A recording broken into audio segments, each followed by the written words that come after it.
Manicure pedicure ಮಾಡಿಸ್ಲಿಲ್ಲ ಕರೆಕ್ಟಾಗಿ ಅಂತಂದರೆ, ಸರಿಯಾಗಿ ಸೆಲ್ಫ್ ಕೇರ್ ಮಾಡಲಿಲ್ಲ ಅಂದರೆ ನೋಡಿ ಪಾದಗಳೆಲ್ಲ ಹೀಗಾಗ್ಬಿಡುತ್ತೆ. ಮತ್ತು ನೋಡೋದಕ್ಕೂ ಕೂಡ ಚೆನ್ನಾಗಿರಲ್ಲ. ಸೊ ನಾವೆಷ್ಟು ಕಾಲನ್ನು ತುಂಬ ಲಕ್ಷಣವಾಗಿ ಇಟ್ಕೊಳ್ತೀವಿ ಅಷ್ಟೇ ಒಳ್ಳೆಯದು. ಈ ಥರ ಏನಾದರೂ ಮೆನಿಕ್ಯೂರ್ ಪೆಡಿಕ್ಯೂರ್ ಮಾಡಿಸ್ದೆ ಹಾಳಾಗಿದೆ ಪಾದಗಳು ಅಂದರೆ ಮನೆಯಲ್ಲೇ ಮಾಡ್ಕೋಬೋದು. ಯಾವ ಥರ ಅಂತಂದರೆ ನೋಡಿ, ನಿಂಬೆಹಣ್ಣಿನ ರಸ ತೊಗೊಂಡಿದ್ದೀನಿ, ಅದ್ರ ಜೊತೆಗೆ ಸ್ವಲ್ಪ ಕಾಫಿ ಪುಡಿಯನ್ನು ಹಾಕ್ಕೊಂಡಿದ್ದೀನಿ, ಇನ್ಸ್ಟೆಂಟ್ ಕಾಫಿ ಪುಡಿ, ಅದ್ರ ಜೊತೆಗೆ ಸ್ವಲ್ಪ ಅರಿಶಿನದ ಪುಡಿ, ನಂತರ ಒಂದು ಶಾಂಪೂನ ಹಾಕ್ಕೊಳ್ತಾ ಇದ್ದೀನಿ, ಡವ್ ಶಾಂಪೂನ. ನೀವು ಯಾವ ಶಾಂಪೂ ಬೇಕಿದ್ರೂ ಹಾಕ್ಕೊಳ್ಬೋದು. ನಂತರ ನೋಡಿ ಇದನ್ನು ಚೆನ್ನಾಗಿ ಮಿಕ್ಸ್ ಮಾಡ್ಕೋಬೇಕಾಗುತ್ತೆ. ಈ ಥರ ಚೆನ್ನಾಗಿ ಮಿಕ್ಸ್ ಮಾಡ್ಕೊಂಡ್ಮೇಲೆ ಈ ಒಂದು ಮಿಶ್ರಣವನ್ನು ನೋಡಿ ಪಾದಗಳಿಗೆ ಕ್ಲೀನಾಗಿ ಹಚ್ಕೋಬೇಕಾಗುತ್ತೆ. ಹಚ್ಕೊಂಡು ಚೆನ್ನಾಗಿ ಮಸಾಜ್ ಮಾಡ್ಕೋಬೇಕು. ಇದನ್ನು ಹಚ್ಚಿ ಒಂದು 5 ನಿಮಿಷಗಳ ಕಾಲ ಚೆನ್ನಾಗಿ ಮಸಾಜನ್ನು ಮಾಡಬೇಕಾಗುತ್ತೆ. ಎಷ್ಟು ಚೆನ್ನಾಗಿ ಮಸಾಜ್ ಮಾಡ್ತೀವಿ ಅಷ್ಟು ಚೆನ್ನಾಗಿ ಪಾದಗಳು ತುಂಬ ಚೆನ್ನಾಗಿ ಕ್ಲೀನ್ ಆಗುತ್ತೆ. ನೋಡಿ ಇವಾಗ ಇದನ್ನು ಹಚ್ಚಿ ಫುಲ್ಲು ಕ್ಲೀನಾಗಿ ಮಸಾಜ್ ಮಾಡಿದ್ದಾಗಿದೆ. 2 ಪಾದಗಳನ್ನು ಇದೇ ವಿಧಾನದಲ್ಲಿ ಮಸಾಜ್ ಮಾಡ್ಕೋಬೇಕು.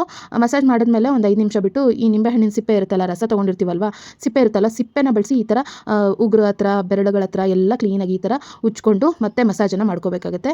ಇವಾಗ ಬಿಸಿ ನೀರನ್ನು ತೊಗೊಂಡಿದ್ದೀನಿ, ಬಿಸಿ ನೀರಿನ ಜೊತೆಗೆ ಕಲ್ಲುಪ್ಪನ್ನು ಹಾಕಿದ್ದೀನಿ. ಉಪ್ಪನ್ನು ಹಾಕ್ಬಿಟ್ಟು ಚೆನ್ನಾಗಿ ಮಿಕ್ಸ್ ಮಾಡಿಕೊಂಡು ಇವಾಗ ನಾವು ಈಗಾಗಲೇ ಮಸಾಜ್ ಮಾಡ್ಕೊಂಡಿದ್ದೀವಲ್ವ ಪಾದಗಳನ್ನ, 10 ನಿಮಿಷಗಳ ಕಾಲ ನೀರಿನಲ್ಲಿ ಪಾದಗಳನ್ನ ಇಟ್ಕೋಬೇಕಾಗುತ್ತೆ. 10 ನಿಮಿಷದ ನಂತರ ಒಂದು ಸಾಫ್ಟ್ ಆಗಿರೋಂಥ ಬ್ರಷನ್ನು ತೊಗೋಬೇಕಾಗುತ್ತೆ. ನೋಡಿ ನಾನಿಲ್ಲಿ ಸಾಫ್ಟ್ ಆಗಿರೋಂಥ ಬ್ರಷನ್ನು ತೊಗೊಂಡಿದ್ದೀನಿ. ನಿಮ್ಮ ಹತ್ರ ಈ ಥರ ಬ್ರಷ್ ಇಲ್ಲ ಅಂತಂದರೆ ಈ ಹಲ್ಲು ಜೋ ಬ್ರಷ್ ಬರುತ್ತಲ್ವ, ಹಳೇದಾಗಿರುತ್ತಲ್ವ, ಆ ಬ್ರಷನ್ನಾದರೂ ತೊಗೊಳ್ಳಿ. ಆ ಬ್ರಷ್ನ ತೊಗೊಂಡು ಕ್ಲೀನಾಗಿ ಈ ಥರ ಪಾದಗಳನ್ನ ಉಜ್ಕೊಳ್ತಾ ಬರಬೇಕಾಗುತ್ತೆ. ಇದರಿಂದ ಡೆಡ್ ಸ್ಕಿನ್ ಎಲ್ಲ ತುಂಬ ಚೆನ್ನಾಗಿ ರಿಮೂವ್ ಆಗಿಬಿಡುತ್ತೆ. ಒಂದು 5 ನಿಮಿಷಗಳ ಕಾಲ ಕ್ಲೀನಾಗಿ ಉಜ್ಜಿ ಇವಾಗ ನೋಡಿ ನೀರಿನಿಂದ ಪಾದಗಳನ್ನ ತೆಗೆದ್ರೆ ತುಂಬ ಚೆನ್ನಾಗಿ ಕ್ಲೀನ್ ಆಗುತ್ತೆ. ಡ್ರೈ ಆದಮೇಲೆ ಎಷ್ಟು ಚೆನ್ನಾಗಿ ಪಾದಗಳು ಕ್ಲೀನ್ ಆಗಿದೆ ಅಂತ ಹೇಳಿ ನೀವೇ ಇಲ್ಲಿ ಗಮನಿಸ್ಬೋದು.